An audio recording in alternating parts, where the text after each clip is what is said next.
Oh God, I can't breathe. Why do I feel like oxygen is leaving the room? What if oxygen is leaving the planet? Hey guys, Julia here for DNews. Well, I've got some good news and I've got some bad news. Bad news first. Our atmosphere is leaking, but so are the atmospheres of a lot of other planets. When the solar system first formed, most heavenly bodies had the same ratio of elements in their atmosphere.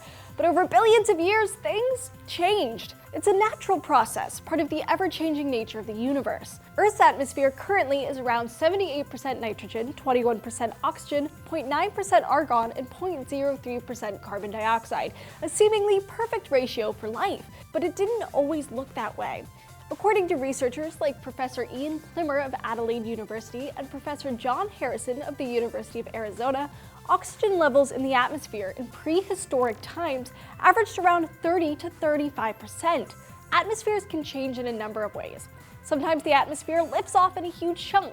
In thermal escape like hydrodynamic escape, the gases in the atmosphere get too hot from the intense heat of the sun and they evaporate away. Atmosphere can be released more slowly through non-thermal processes, which is basically like when molecules bounce off each other, throwing atoms into space. And sometimes the atmosphere is blasted into space by the impact from asteroids and comets. Take Mars, for example. One of our nearest neighbors holds some of the most enduring mysteries, simply because it's so similar to Earth yet so different. Its atmosphere is over 95% carbon dioxide, so what happened to it? Well, Mars lost most of its atmosphere 3.8 billion years ago.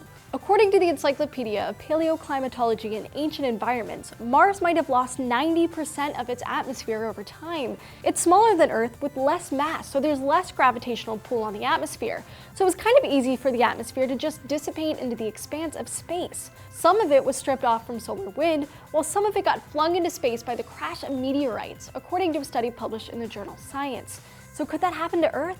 Well, it already did. Earth is a little different though. We are wrapped up in a magnetic shield that protects us from some of the sun's damaging solar winds. So our atmosphere hasn't eroded as much as other planets, but that doesn't mean we're immune. One study published in the journal Icarus suggests that thousands of impacts from space rocks ejected most of Earth's atmosphere 4.5 billion years ago. Well, that's pretty far in the past. We're still losing our atmosphere though at a tiny rate. Remember how I mentioned that magnetic shield? Well, it does protect us from some of the most damaging solar winds. It also leaks tiny amounts of the atmosphere into space. As the sun's energy gets absorbed, it's guided into the upper atmosphere. There it heats up some of the molecules, which leave the Earth along the same channels that let the energy in. So Earth is losing atmosphere at a rate of about 5 by 10 to the 25th power molecules per second, which is faster than our neighbors like Mars are losing their atmosphere, according to research presented at the European Geosciences Union General Assembly meeting in 2013. But before you freak out, you should know there's nothing to worry about. You can breathe easy. So says one of the lead researchers, Hans Nelson. If that rate stays the same, we've got a few billion years left of decent atmosphere.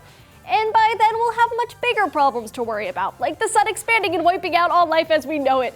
Fun times, guys. Solar storms could throw us back into the Stone Ages by wiping out all electricity in the world. To learn more, watch this video right here. It was the largest solar storm ever recorded. This was pre-electric lights, but early telegraph systems were knocked out. Imagine if this hit now that we're so dependent on electricity. All right, so what kind of galactic disaster are you worried about? Tell us your fears down in the comments below. Don't forget to hit those like and subscribe buttons and keep coming back to DNews so you don't miss a single episode.